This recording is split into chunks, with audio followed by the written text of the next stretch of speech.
बिल्कुल बेसिक से हम कवर कर रहे हैं एंशिएंट हिस्ट्री को 2025-2026 के लिए। ये एक सीरीज चल रही है and this is the 14th lecture of the series. यहाँ पे हम पढ़ेंगे सतवाहनास को। सतवाहनास को हमने दो पार्ट्स में डिवाइड किया है। The first part is in the 13th lecture, this is the 14th one, second part. और इस सीरीज में मैं लेकर आता हूँ आपके लिए एंशिएंट हिस्ट्री की सारी किताबों का निचोड़ and I also include some MCQs and I want you to pause the video जब भी MCQ आए और उसका आंसर आप दीजिए and in the next lecture I will feature the comments जो करेक्ट आंसर्स देंगे, ठीक है। And let me first tell you कि जो पहला लेक्चर था, basically the 13th lecture Satavahanas का जो पहला पार्ट था, उसमें हमने क्या पढ़ा था। We studied about the extent, हमने मैप देखा था कहाँ रूल करते थे सतवाहनास, वो हमने देखा था। Then we looked at the origins of the Satavahanas. फिर हमने देखा था about the founder who was Simuka. फिर the most important ruler of the Satavahanas that was Gautamiputra Satakarni, उनके अर्ली अचीवमेंट्स को देखा था। फिर हमने देखा था सोशल एंड इकोनॉमिक रिफॉर्म्स जो वो लाए थे।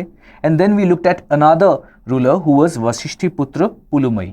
And then later on we saw Yajnashri Satakarni. This was the part 1। अब इस लेक्चर में हम क्या देखेंगे, will again take a look at the map. Extent को फिर से हम देखेंगे in a way, it is going to be a revision. फिर पॉलिटी और एडमिनिस्ट्रेशन जो होता था उस समय during the time of Satavahanas, उसको देखेंगे। फिर हम देखेंगे मटीरियल कल्चर क्या था उनका, फिर सोशल ऑर्गेनाइजेशन कैसा था उस समय, फिर सातवाहना के आर्किटेक्चर को देखेंगे एंड फाइनली हम देखेंगे डिक्लाइन ऑफ द सातवाहनास। मेरा नाम है Arunav and I welcome you to this lecture. Before we start the lecture I would like to tell you something. I just want to take a moment to inform you कि पिछले lecture में जो MCQs मैंने दिए थे आपको, उसके correct answers जिन्होंने दिए थे उनके नाम इस लेक्चर में फीचर करने वाला हूं मैं। अगर उस लेक्चर में आप आंसर्स नहीं दे पाए देन प्लीज ट्राई कि इस लेक्चर में you are able to answer the MCQs correctly so that your name is featured in the next lecture. And I know Diwali is around the corner, so शायद आपके studies थोड़े से hamper होंगे, but try कि कुछ घंटों तक एटलीस्ट आप पढ़ पाए। And talking of Diwali, let me also inform you about the assured rewards that you can win on the Unacademy website when you spin the wheel. आप जीत सकते हैं iPhone 16, MacBook, Xbox and also subscription पे some coupons. Talking of the subscription, जो हमारा अभी subscription चल रहा है दैट इज अवेलेबल फॉर 23,999 अगर आप मेरा कोड ARU50 यूज करते हैं। And this offer is extended till 30th of October by the वे।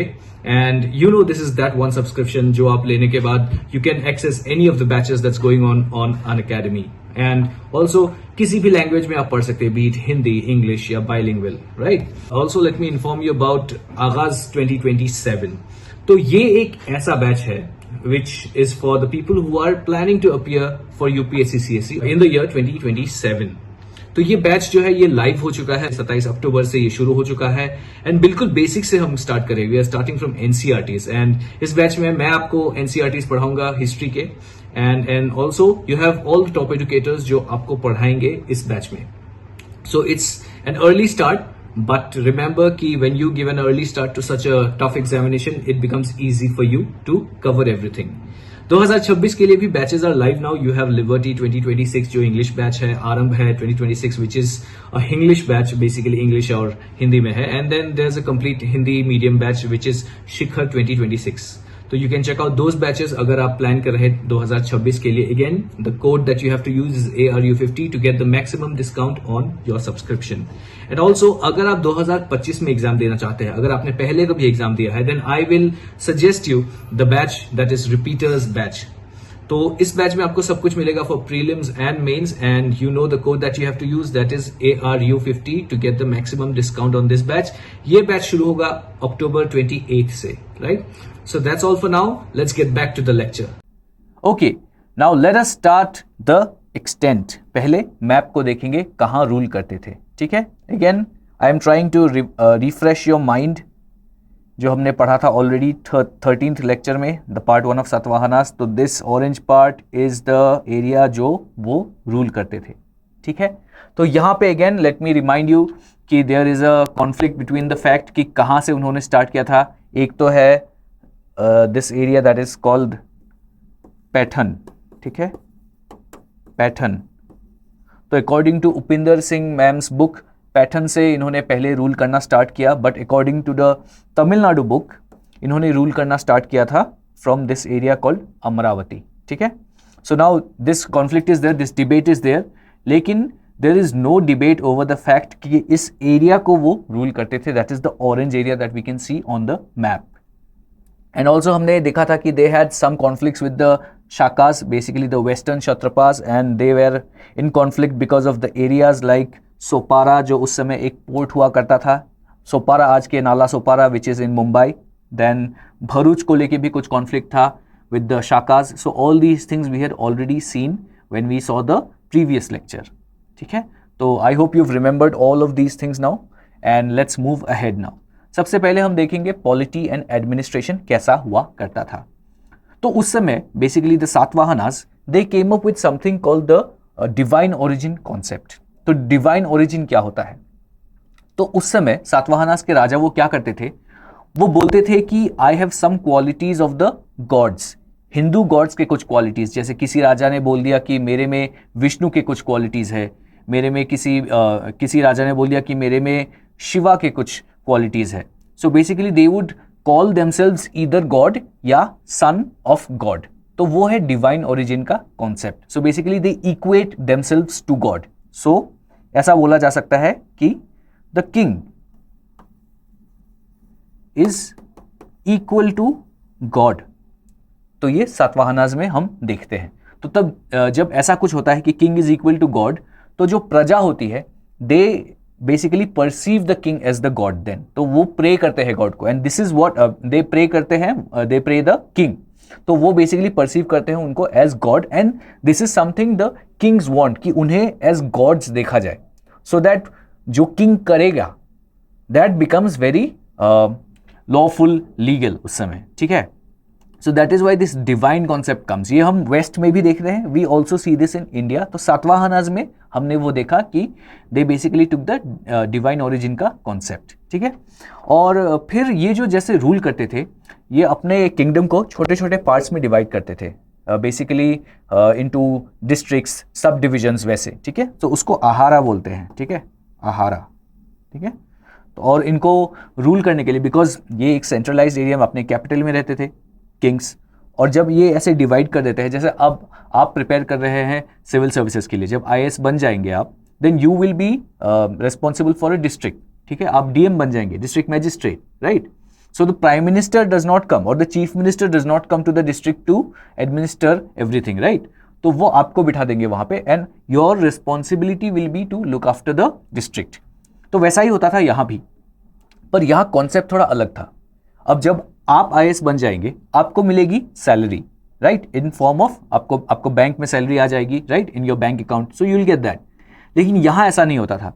यहाँ पे क्या होता था, अगर कोई सब डिविजन है या कोई डिस्ट्रिक्ट है जो कोई रूल कर रहा है अंडर द सातवाहनास, तो ये उनको कैश में सैलरी नहीं देते थे, ये देते थे लैंड. ठीक है, सो बेसिकली फ्यूडलिज्म होता था. ठीक है, so these people were feudatories.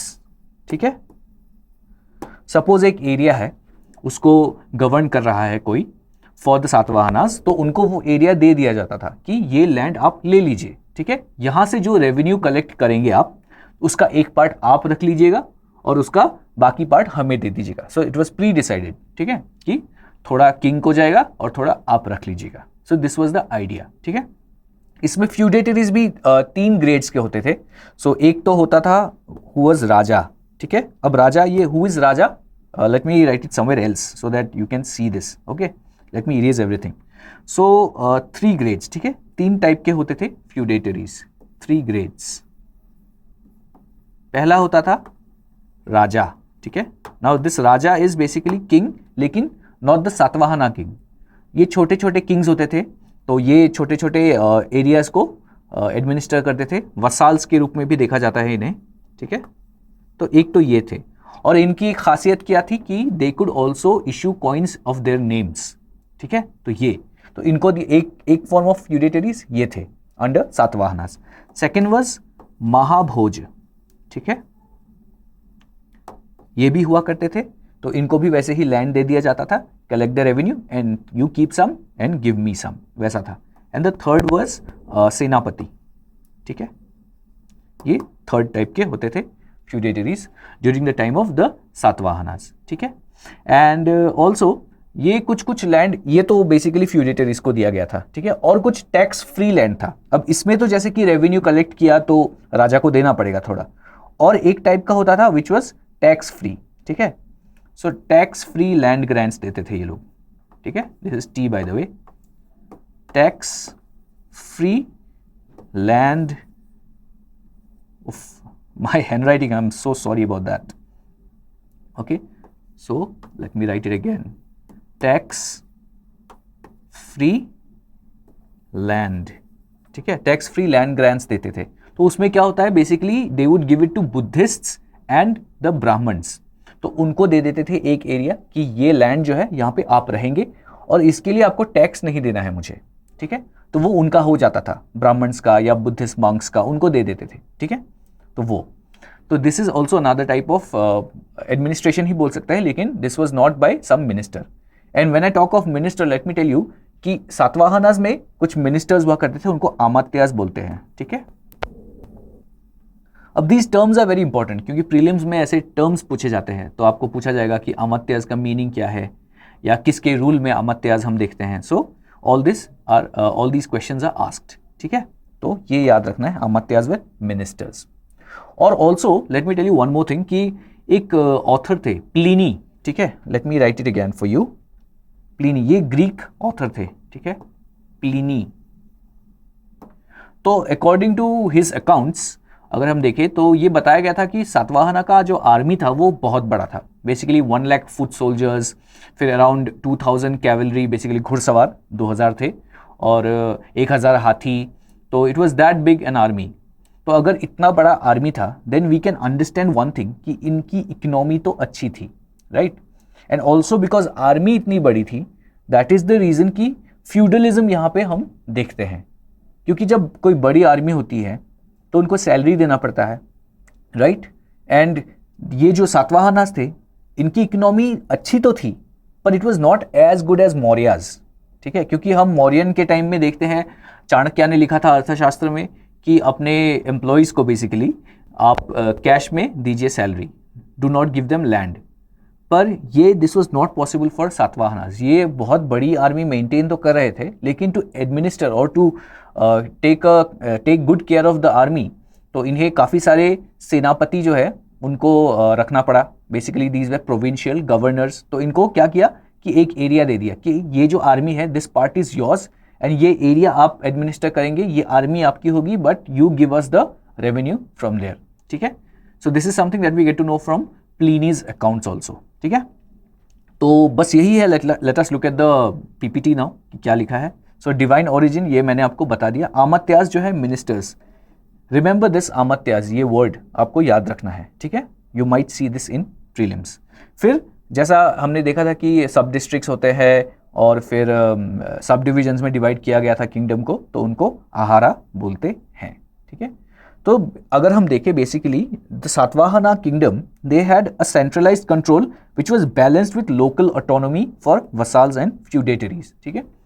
तो एक सेंट्रल एडमिनिस्ट्रेशन तो है जो बहुत एक कंट्रोल बना के रखती है ओवर द एंटायर किंगडम, लेकिन जो छोटे छोटे पार्ट्स हैं उनको एडमिनिस्टर करने के लिए, उनको गवर्न करने के लिए दे हैड वसाल्स एंड फ्यूडेटरीज। तो वसाल्स एंड फ्यूडेटरीज क्या है वो मैंने आपको बता दिया है, ठीक है। तो this was the polity and administration during the Satavahanas, ठीक है। Now based on all what we studied, उसके ऊपर एक क्वेश्चन है, तो आपको पॉज करना है इस वीडियो को and then answer this in the comments. Let me read out the question for you by the way. Question 1 है ये, सो आंसर में आप लिखेंगे question 1 and then you will write the option. The question is with references to the administrative structure of the Satavahanas consider the following terms. Number 1 Ahara, number 2 Amatya, number 3 Bala. Okay, so which of the terms above refers to administrative divisions in the Satvahana Empire? Very easy question, so you can answer this very easily. तो pause कीजिए, comments में answer बताइए by writing question 1 and write the option which you think is correct. ठीक है, so let's move ahead now. So now we'll look at the material culture. अब हमने जब map में देखा था we saw where they were ruling, ठीक है। तो अगर आप देखें सेंट्रल इंडिया बीच में ही, ऑलमोस्ट नॉर्थ और साउथ के बीच में ये रूल कर रहे थे। तो ये बेसिकली एक ब्रिज हिसाब से काम करता था between north India and south India, ठीक है। तो ये जो मटेरियल कल्चर था इनका, so it had influences of both north India and south India. और अगर आप देखें तो ये फ्यूजन था इनका, जो भी मटेरियल कल्चर था that was a fusion of both the northern part and the southern part, ठीक है। और ये जो एरिया है डेक्कन पार्ट जो है जहाँ पे ये रूल करते थे, that is very resource rich, right. तो वहाँ पे आयरन ओर के माइंस है, फिर you have gold mines also. तो यू विल सी कि ये आयरन ओर्स का इस्तेमाल करते थे फ्रॉम वारंगल, फ्रॉम करीमनगर, और गोल्ड का भी इस्तेमाल करते थे from Kolar gold fields. KGF तो आपको पता ही होगा, you have seen the film. So वहाँ से ये लोग गोल्ड भी यूज़ करते थे। So all of these things we get to see, ठीक है। और इनकी जो रूरल इकोनॉमी थी वो भी काफ़ी एडवांस्ड थी, because they had very good craftsmen, okay. तो स्किल्ड क्राफ्ट्समैन हुआ करते थे इनके, तो that is why their material culture was very advanced and very good, ठीक है। तो दिस इज ऑल। तो let's look at the PPT first, okay. Known for skilled craftsmanship in metal work and textiles. So metal work के बारे में हमको पता चल रहा है, and also about the textiles, ठीक है। देन ये एक्टिवली एंगेज करते थे in internal and overseas trade with Rome and South East Asia. अगर आप याद करेंगे जो हमने लास्ट रूलर पढ़ा था पहले पार्ट में, दैट इज यज्ञश्री सतकर्णी, उनके कॉइन्स में हमने देखा था शिप मोटिव्स देखा था हमने, ठीक है। सो उससे हमें समझ में आया था कि he was into navigation and also into trade, overseas trade, ठीक है, मैरीटाइम ट्रेड, ठीक है। सो अगर आप देखें इंटरनल ट्रेड्स तो थे ही, लेकिन ओवरसीज ट्रेड भी थे, एंड थ्रू सी, ओवरसीज मतलब it's of course out of the boundaries, लेकिन through sea also maritime trade भी उस समय था, ठीक है। मैरीटाइम ट्रेड से where they going, they were going to South East Asia. To go to Rome they already had through land they could go and trade, वो trade कर सकते थे वहां से, ठीक है। पर साउथ ईस्ट एशिया जाने के लिए, ट्रेड करने के लिए, they used the sea and they used ships. So they were good ship builders also, वो हमें समझ में आ गया when we saw the coins of Yajnashri Satakarni, ठीक है। फिर सातवाहना कॉइन्स जो थे वो लेड, कॉपर और ब्रोंज के थे। मोस्टली लेड कॉइन्स आपको मिलते हैं when we look at the Satavahana coins, ठीक है।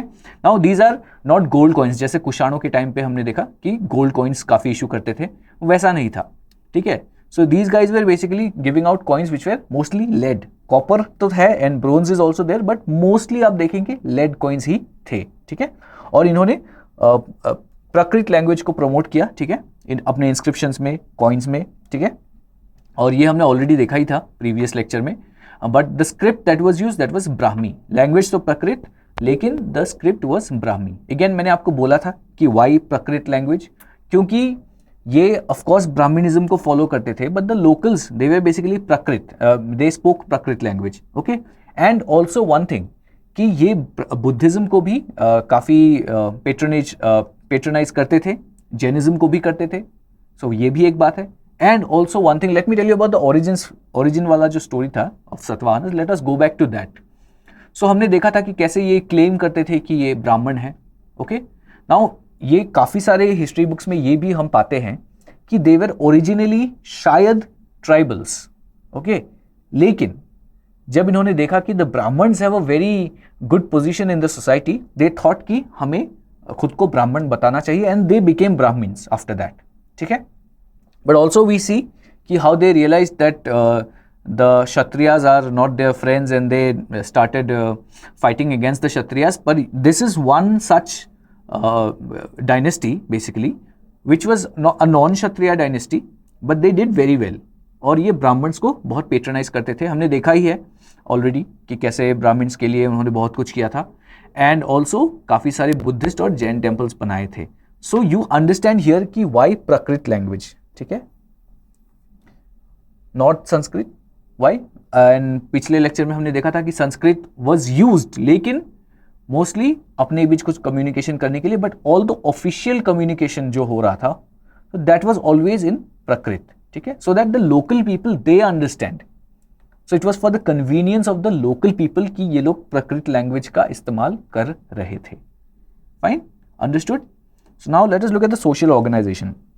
अगेन सोशल ऑर्गेनाइजेशन के बारे में जब हम बात करेंगे, the first thing that comes to our mind कि क्योंकि ये लोग ब्राह्मणिज्म को ही ज़्यादा फॉलो कर रहे थे, so it means the varna system was followed at that time, ठीक है। जो 4-fold वर्णा सिस्टम है हमारा, उसको वो फॉलो कर रहे थे, okay. So this is something we have to keep in mind. Of course Buddhism Jainism को काफ़ी बढ़ावा दिया इन्होंने, काफ़ी टेम्पल्स बनाए, चैत्रस, विहारास बनाए हैं इन्होंने, लेकिन the 4-fold structure of the varna system was being followed, ठीक है। एंड वी ऑल्सो सी कि metronyms, if you remember, Gautamiputra Satakarni, Gautami का पुत्र सतकर्णी। अगर आज के टाइम पे if you think of the director, his name was Sanjay Leela Bhansali, right, Sanjay Leela Bhansali. So what is Leela? Leela is basically his mother's name, तो वैसा है संजय लीला भंसाली, तो वैसा है गौतमी पुत्र सतकर्णी। सो जो इनके माँ का लीनिएज था वो यहाँ पे ये लिखते थे, ठीक है, तो वैसा हुआ करता था, ठीक है, maternal lineage they would say, ठीक है। I hope you understood this thing, तो इसलिए the names were like this. Then brahmanical practices को ऑफकोर्स ये सपोर्ट करते थे, जो हमने ऑलरेडी देखा है, पर ये पेट्रोनाइज करते थे जैनिज्म और बुद्धिज्म को, जो हम अभी देखेंगे आर्किटेक्चर में कि इन्होंने काफ़ी सारे चैत्यज और विहारास बनाए फॉर द स्तूपस, भी काफ़ी सारे स्तूपा भी काफ़ी सारे बनाए for the Jains and the Buddhist, ओके। एंड ये encouraged cultural fusion through marriage alliances. If you remember Rudradaman the first, इनके साथ बेसिकली शाकाज थे रुद्रदमन, राइट, तो उनके साथ मैरिज अलायंस हुआ था सातवाहनास का, if you remember that.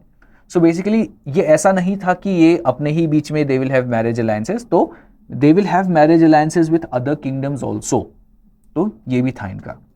So cultural exchange होता था उससे, that was also okay with them. फिर हम देखते हैं अबाउट द आर्किटेक्चर, ठीक है। तो आर्किटेक्चर में जैसा मैंने बोला आपको कि you have stupa, then you have chaityas and viharas built by them, फिर काफ़ी सारे if you see rock cut caves भी काफ़ी सारे बनाए थे सातवाहनाज ने, okay. And you'll see Amaravati में, नागार्जुना कोंडा में दे हैव सम चैत्याज जो बनाए थे इन्होंने। फिर रॉक कट केव्स में भी if you see you have some very famous rock cut caves which were built by them. And also कुछ ऐसे भी थे जैसे पांडुलेनी, ठीक है, एक ऐसा रॉक कट केव है जो सिर्फ सातवाहनाज नहीं, सातवाहनाज के भी if you remember we had studied about Nahapana, तो इनका भी योगदान रहा था पांडुलेनी केव में। तो ऐसे भी कुछ कुछ रॉक कट केव्स इन्होंने इन्होंने कंट्रीब्यूट किया था इन रॉक कट केव्स में, okay. So built stupas चैत्यास विहारास for Buddhist and Jains, ये हमको पता ही है ऑलरेडी, ठीक है। तो शिमोगा के टाइम में भी हमने देखा था कि उन्होंने कैसे काफ़ी सारे टेम्पल्स बनाए थे for the Buddhist and the Jains, तो वो देखा। फिर फेमस साइट्स जैसे अमरावती और नागार्जुना कोंडा, जो मैंने आपको बताया कि there are some famous chaityas in these two places, Amaravati और नागार्जुना कोंडा में, ठीक है। फिर डेकोरेटेड रॉक कट केव्स इन्होंने बनाए, नासिक में बनाए, करले में बनाए, ठीक है। तो नासिक में तो हम इंस्क्रिप्शन भी देखते हैं, so all these things are there. And architecture जो है इनका, this reflects Hellenistic and native styles. अब आप समझिए इस एरिया को, the area, the geography if you see, तो ये बीच में है नॉर्थ और साउथ के। तो नॉर्थ में जो चल रहा था, whatever the style was the Hellenistic style, हम ऑलरेडी पढ़ चुके हैं इसके बारे में। तो जो Greek style, the Hellenistic style that was there, तो उसके साथ उनका फ्यूजन हुआ। और जो नेटिव स्टाइल है या साउथ इंडिया में जो स्टाइल है, दैट इज तो देयर ओनली। तो ये जो था ये बेसिकली फ्यूजन था इसका, okay. So whatever architecture we see during these times by the Satavahanas, so this had a mixture of both, क्योंकि ये एक ब्रिज है, ये बीच में है, तो ये दोनों साइड से इन्फ्लुएंसेस ले रहे थे, ठीक है। Now let us look at the decline, कि डिक्लाइन कैसे हुआ। तो पहली बात तो है कि शाकास के साथ काफ़ी कॉन्फ्लिक्ट में रहे, वेस्टर्न क्षत्रपास के साथ काफ़ी कॉन्फ्लिक्ट्स में रहे, तो that is one of the reasons कि इनका डिक्लाइन हुआ। सेकेंड थिंग इफ यू सी कि इनके बीच भी काफ़ी इंटरनल कॉन्फ्लिक्ट्स हो रहे थे, फैमिली के बीच काफ़ी इंटरनल कॉन्फ्लिक्ट्स थे, फिर कौन राजा बनेगा, सक्सेशन कॉन्फ्लिक्ट्स भी काफ़ी थे। So these were also some of the reasons. और and then we will see कि डेक्कन में Ikshvakus and all these they also started coming up, तो इसलिए फाइनली डिक्लाइन हुआ सातवाहनास का, ठीक है। कॉन्स्टेंट कॉन्फ्लिक्ट्स हो रहा था शाकास के साथ, और they were weakened by internal family conflicts and succession issues, fine. और ये जो टेरिटोरीज लॉस्ट हुए थे to Kshatrapas and local chieftains basically जो लोकल चीफ्स थे या फ्यूडेटरीज थे, अब उनको अगर लैंड दे दिया गया है तो वो क्या करेंगे, एक पॉइंट पे जब वो देखेंगे the ruler is going to become weak, तो ये जो है ये बोलेंगे कि हम टैक्स नहीं देंगे आपको, राइट, क्योंकि लैंड तो इनके पास है, इनका काम था रेवेन्यू कलेक्ट करके, टैक्स कलेक्ट करके देना राजा को, राइट। अब राजा जब वीक है, राजा बोलता है कि हेलो माय चीफ, जो आप यहाँ पे जो बैठे हैं, आप मेरा काम कीजिए, मुझे टैक्स दीजिए, रेवेन्यू दीजिए।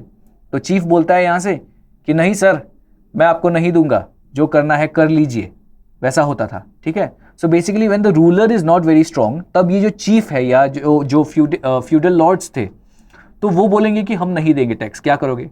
और जब ऐसा होता है तब ये राजा जो है, इसका जो इकोनॉमी होता है वो और वीक हो जाता है। Now the Raja is already weak, ठीक है, इन टर्म्स ऑफ विल और in terms of the way the Raja rules the kingdom, उससे तो ऑलरेडी वीक है। देन अगर कोई चीफ या फ्यूडल लॉर्ड अगर कोई बोले कि मैं आपको रेवेन्यू नहीं दूंगा, टैक्स नहीं दूंगा, तो क्या होता है, then the raja becomes economically weak also. तो तब ये जो है चीफटेन्स या जो फ्यूडल लॉर्ड्स होते हैं वो इंडिपेंडेंट घोषित कर देते हैं कि हम इंडिपेंडेंट है, अब हम इस राजा के अंडर नहीं हैं, और धीरे धीरे वो जाके अपना साम्राज्य स्थापित करने लगते हैं। Basically they say that we will start our own kingdom, तो वैसा हो जाता है, ठीक है। तो वैसे ही they started losing their territories to these local chieftains, feudal lords and Kshatrapas के साथ तो दे were already in conflict Shakas के साथ, and they were losing territories, ठीक है। And they were replaced, basically Satavahanas were replaced by regional powers like the Ikshvakus and in Andhra Pradesh and others in Deccan. तो काफ़ी सारे ऐसे छोटे छोटे तो ये क्रॉप अप होने लगे उस time, and then they lost their territories and the decline of the Satavahanas happened. Now we'll take a look at the question, ठीक है। Question number 2, so you'll have to write in the comments question 2 and then आपको choose करना है कौन सा option आपको लगता है कि सही है। The question is the decline of the Satvahana dynasty is attributed to which of the following factors? Fine. तो स्टेटमेंट 1 है internal family conflicts and succession issues, दूसरा है constant conflicts with the Shakas, और तीसरा है economic decline due to loss of trade routes to Southeast Asia, ठीक है। सो आपको समझ में आ गया statement. Now you have to choose which is correct according to you and then you have to answer in the comments. Remember in the next lecture जो भी right answers देंगे, करेक्ट आंसर्स देंगे, will feature those comments in the lecture, ठीक है। So इतना ही था आज का lecture. If you really like the lecture then please thumbs up कर दीजिएगा। कमेंट्स में tell me if you want something else to be added and also share it with your friends. Thank you so much.